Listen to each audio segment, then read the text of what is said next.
Tensions are escalating between Ukraine and Russia as we approach the 6th month of Russia's invasion this week. Over the weekend, the daughter of a prominent Russian ultranationalist, widely referred to as Putin's brain and top strategist, was killed during a car bomb attack in a small village near Moscow. Russia's FSB security agency has blamed Ukraine for planting the bomb. It is a claim which Kyiv has vehemently denied. In recent weeks, Ukrainian forces have made some gains on the battlefield, thanks to the aid of Western weapons systems, striking strategic targets in Russian-held territories that military analysts say is having a big impact overall. But perhaps, as with the earliest days of the war, the most tragic story has been now the 6 months of suffering by the Ukrainian people. Thousands of innocent lives have been taken. That includes children. Ukraine's chief prosecutor said last week that at least 361 Ukrainian children have been killed and more than 700 have been injured since the war began. And at least 2/3 of all of Ukraine's children have been displaced as a result of the war. That's according to UNICEF. Our friend, Dr. Erwin Redlener, has traveled in the past few months to Ukraine and also recently co-founded UCAP, the Ukraine Children's Action Project. It's a new initiative to help support the children of Ukraine. In a new piece he wrote for Newsweek, Dr. Redlener says that Ukraine's children are in trouble and that they need our help now. Quote, the Russian ground invasion and incessant artillery shelling have already caused the largest forced migration of civilians in Europe since the Second World War. No matter what other critical issues are demanding our attention, we must not forget about how much Putin's brutal war of Russian expansionism is harming Ukraine's children and the very future of Ukraine itself. Joining us now, MSNBC public health analyst Dr. Erwin Redlener. He's a professor of pediatrics at the Albert Einstein College of Medicine. He's also the co-founder of the Ukraine Children's Action Project. It's an initiative designed to provide urgent mental health and educational support to those displaced Ukrainian children. Also joining us, Ukraine Children's Action Project Advisory Board member Michael Keaton. He's also a 2-time Emmy nominee for Dopesick, which we had a chance to speak to Danny Strong about, and we'll get to ask you about in a moment, for which you have won and are nominated for even more awards. We're so happy to have you both. Dr. Redlener, let me start with you. I know that this is not intelligence gleaned from afar, but from on the ground. Tell me what's happening on the ground in Ukraine. Yeah, so I've been there a couple of times, as you mentioned, Nicole, and it is really heartbreaking. And I've been doing this kind of work in my entire life with children facing adversity. But I've never experienced, I used to run a pediatric ICU, but I've never experienced a hospital filled with children with double amputations from explosions. We saw kids with head injuries one child who saw her parents, both of them murdered by Russian ground troops in front of her eyes. I mean, her physical injuries will recover. When and if she recovers from the psychological trauma, I don't know.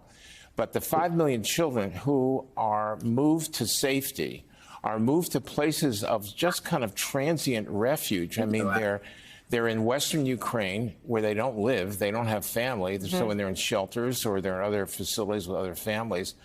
And many, many children in Poland, of course, are refugees, and they've been welcomed with open arms by, at least for the moment, by the residents of Warsaw. And they need a lot. You know, the big relief agencies do a lot. Thank goodness for them. They do humanitarian assistance right away.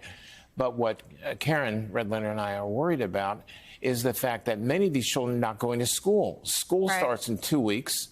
And they have, for example, in Western Ukraine, where all the refugees have come from, the displaced ones, they're out of school books. And they're out of school books because Ukraine had to divert its education budget to support the military, as people can understand. They need training for teachers to deal with traumatized children. And this is where our kind of organization comes in, and we can fill in those gaps, which are so critically important to the kids right now.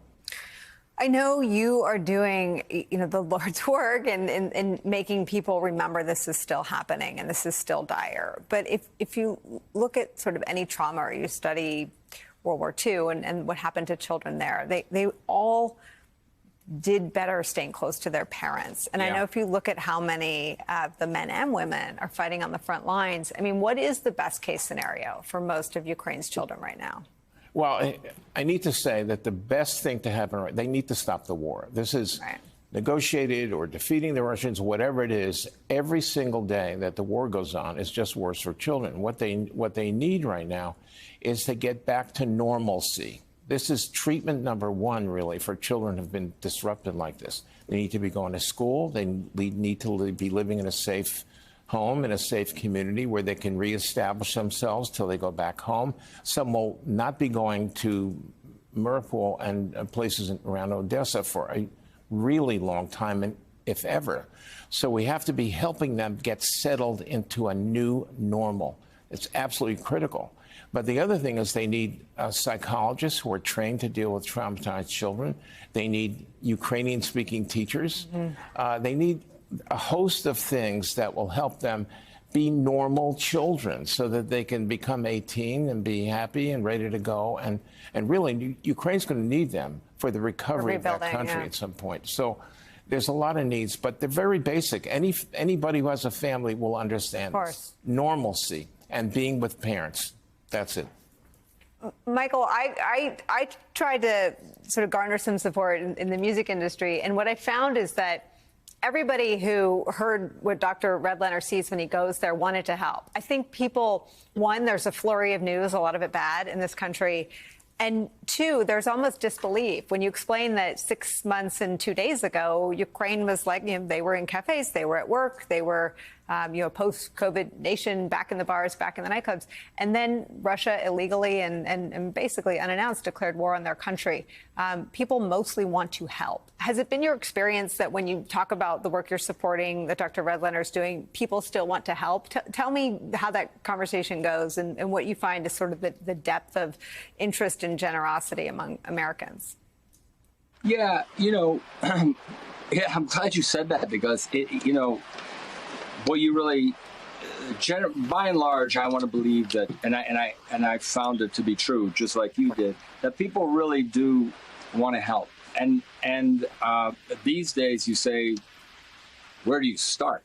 You know, where do I start? What area? And so, yes, the answer to that is yes. I think people genuinely do care and want to help. And this is so large. And when you listen to Erwin, the exponential damage is extraordinary, and it always seems to come down, the sufferers always seem to be poor people and children, inevitably, So I don't mean to get, first of all, you're part of this, Nicole. So thanks. We appreciate your what you're doing because you're on the board. And as a little bit of backstory, I used to be on the jury a couple times for Teresa Heinz's. She used to have this thing called the Heinz Awards. Yeah. And that's where I first saw Erwin, Dr. Redlener. And I was so knocked out by some of the things that everyone did, but what he did. So I've been kind of a pal and a supporter for I don't know how many years now, Erwin, but a long time. And he's always focused on children, But this thing is huge. And when you think about that, that all these kids, I mean, I'll shut up here in a minute because I think Erwin is more informative. But, when you think these kids leave and they won't see their mothers, their fathers, or their mothers who are also fighting, probably ever again. In some cases, and the generosity of the Polish people is unbelievable, but you can't expect them to bear the full burden of this either, So look, we all do our little bits here and there, and I don't go public with a lot of stuff, but I think this is one that is worth going public a little bit. And boy, we could talk about this for a long time. But anyway, thanks to you as well for talking about this and being on the board. Well, Michael, then how I try to say, I read all the books that say no, keep your prayer. You can't say no to, and he likes to be called Erwin. And so we call him Dr. Redlener around here because he was our COVID expert. But Erwin is difficult to say no to. But to your point about how big it is, I think that what is a way in, perhaps, is that President Zelensky understands exactly how impactful it is to have people like you and me involved in keeping this front of mind for people. And I wonder if you feel any sort of connection to him and to his, he will stay up all night to deliver taped remarks to something that will reach a pocket of Americans or a pocket of Europeans.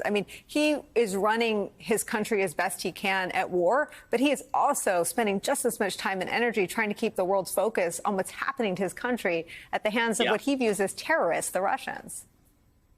Yes. Well, you look, it's an unprovoked, it's an unprovoked mass migration of all these people. So to talk about him for a second, though, we could do a whole other, many other segments on this guy. I've been saying this for a long time, who knows, I've been saying this for a long time. I don't know where to start. There's so much to talk about, but if you, I said this years ago. I said, if you want to follow the truth, if you want to kind of get down to taking the cover off of things politically and socially, follow the funny people, follow the late night funny people, because the job is to, comedy's based on irony, right? So it's based on the truth ultimately. So a sophisticated man walks down the street, he's got it all together, and he slips in a mud puddle, he falls. It's funny because that's not supposed to happen. So the job of the funny people is to look and see the funny, and the funny is the truth. And so I am not shocked at all when I listen to this guy speak that he has such a keen perspective on things. And I'm telling you, I saw someone on the other day on, I think it was CNN, there was a round table, and a Republican guy from North Carolina said, don't pick a fight with any of the late night comedians. You'll lose. Yeah, I think that's right. And this guy's kind of extraordinary. He really had a keen view on things, and he's relentless because wouldn't you be? I mean, if it was my country, I would be relentless. So would you. It's just so overwhelming,